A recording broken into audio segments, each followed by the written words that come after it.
Hello mga ka-amazing and welcome back kauntag back. And for today's video ako i-content ang ako mga dancers sa Mindanao Tourism Expo sa Dipolog City. Dugay nagiging nga video sa akong cellphone mga ka-amazing, mga mag 2 months naman siguro ni. Kaling sobra ka busy na to kaya itong gidupahantan mga racket. So dugay kay ko naka voice over kay tudlo mo festival sa Dinas Zamboanga del Sur. So wala gyud ko nakahigayon sa kabisi og voice over sa CapCut. So mo niyang among practice sa mo ang Manobo dance mga ka-amazing. Og manis lang ang mga dancers ang sa name laan niya 12 midnight mga 12 midnight dancers nga gikan pa sa Dapitan City. O di ba? So kani nga dance mga ka-amazing man siyang Manobo dance kay mo represent magulin sa Caraga region dito sa Mindanao Tourism Expo sa Dipolog City.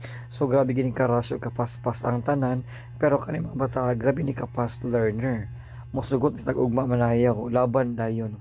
Wala is life problema. O di ba? So kani nga time dili mi kompleto kay ang uban gas eskwela manggod ni sila tanan. So lisod kito tapukon kay ang mostly na mga college manggod.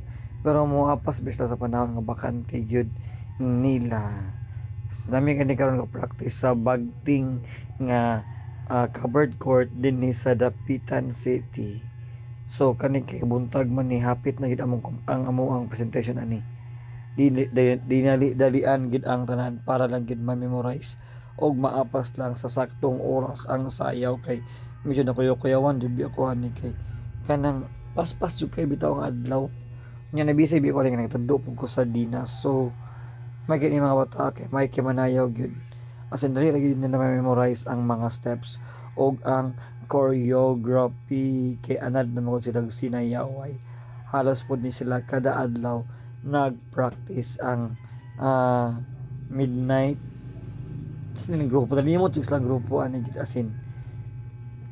So mo ni siya, salamat jud kay sa ilahang head ani si Sir Kevin nga Retes kay giallow gyud mga bata nga maka-represent og maka-practice bisan pa sa karush sa tanan. So thank you so much for watching.